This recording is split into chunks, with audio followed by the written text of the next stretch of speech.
ಸ್ನೇಹಿತರೆ, ನಾನಿವತ್ತು ನಿಮಗೆ ತಿಳಿಸ್ಕೊಡಕ್ಕೆ ಬಂದೀನಿ ಸೂಪರ್ ನೇಪಿಯರ್ ಹುಲ್ಲಿನ ಬಗ್ಗೆ. ಸೂಪರ್ ನೇಪಿಯರ್ ಒಂದು ಕಡ್ಡಿಯಾಗಿದ್ದು, ಈ ಕಡ್ಡಿ ಬಹು ಬೇಗನೆ ಬೆಳೆಯುವಂಥ ಸೂಪರ್ ನೇಪಿಯರ್ ಹುಲ್ಲು. ಇದನ್ನ ಹಸುವಿನ ಮೇವಿಗೆ ಯೂಸ್ ಮಾಡ್ತಾರೆ. ಇದು ಇಲ್ಲಿ ಕಾಣಿಸ್ತಾ ಇರುವಂತಹ ಹುಲ್ಲಿನ ಹೆಸರು ಸೂಪರ್ ನೇಪಿಯರ್ ಹುಲ್ಲು.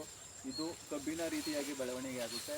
ಅದೇ ರೀತಿಯಾಗಿ ಮಿಷಿನ್ ಅಂತೂ ಮಡಗಿರೋರಿಗೆ ತುಂಬಾ ಉತ್ತಮವಾದದ್ದು. ಬಲ್ತದ ಮೇಲೆ ಕಟ್ ಮಾಡ್ಕೊಂಡು ಹಾಕ್ಬೋದು. ಮಿಷಿನ್ ಇಲ್ಲದೆ ಹೋದವರು ಸ್ವಲ್ಪ ಎಳಸೆ ಇದ್ದಾಗ ಹುಲ್ಲನ್ನ ಕಟ್ ಮಾಡಿಕೊಂಡು ಹಸುಗಳಿಗೆ ಹಾಕ್ಬೋದು.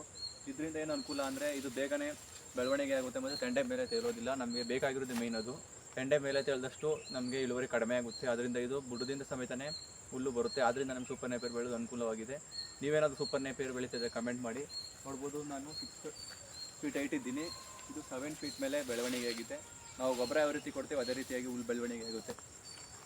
ನಾನಿವತ್ತು ನಿಮಗೆ ತಿಳಿಸ್ಕೊಡ್ತಾ ಇದ್ದೀನಿ ಆಸ್ಟ್ರೇಲಿಯನ್ ಸೂಪರ್ ನೇಪಿಯರು. ಇಲ್ಲಿ ಕಾಣ್ತಾ ಇರೋ ಕಪ್ಪು ಗಿಡದ ಹೆಸರು ಆಸ್ಟ್ರೇಲಿಯನ್ ಸೂಪರ್ ನೇಪಿಯರು. ಇದರಲ್ಲಿ ಸ್ವಲ್ಪ ಸೋಂಕು ಜಾಸ್ತಿ. ನೋಡ್ಬೋದು ಸೋಂಕು ಎಷ್ಟಿದೆ ಅಂತ. ಅದೇ ರೀತಿಯಾಗಿ ಇಲ್ಲಿ ಪಕ್ಕದಲ್ಲಿರುವಂತಹ ಗಿಡ ಇದು ನಾರ್ಮಲ್ ಸೂಪರ್ ನೇಪಿಯರು. ಇದು 6 ರಿಂದ 7 ಅಡಿ ಬೆಳವಣಿಗೆ ಆಗುತ್ತೆ. ಅದೇ ರೀತಿಯಾಗಿ ಬಹು ಬೇಗನೆ ಬೆಳೆಯುತ್ತೆ ಬೇರೆ ಹುಲ್ಲುಗಿಂತ.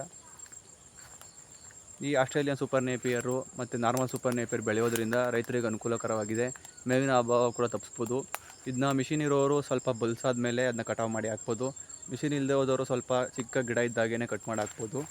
ಇದರ ಬುಡಗಳು ಬೇಗನೆ ಬೆಳವಣಿಗೆ ಆಗೋದಿಲ್ಲ.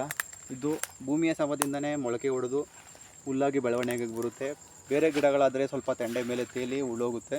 ಇದು ಆ ರೀತಿ ಅಲ್ಲ, ಕೆಳಗಡೆ ಬುಡದಿಂದನೇ ಸಮೇತವಾಗಿ ಬಂದು ಹುಲ್ಲು ಬೆಳೆಯುತ್ತೆ. ನೀವೇನಾದರೂ ಸೂಪರ್ ನೇಪಿಯರ್ ಬೆಳೀತಾ ಇದ್ದರೆ ಕಮೆಂಟ್ ಮಾಡಿ. ಅತಿ ಹೆಚ್ಚಾಗಿ ರೈತರು ಇದನ್ನು ಬೆಳೆಯೋದ್ರಿಂದ ಅನುಕೂಲಕರವಾಗಿದೆ ಮತ್ತು ಸಹಾಯನೂ ಕೂಡ ಆಗಿದೆ.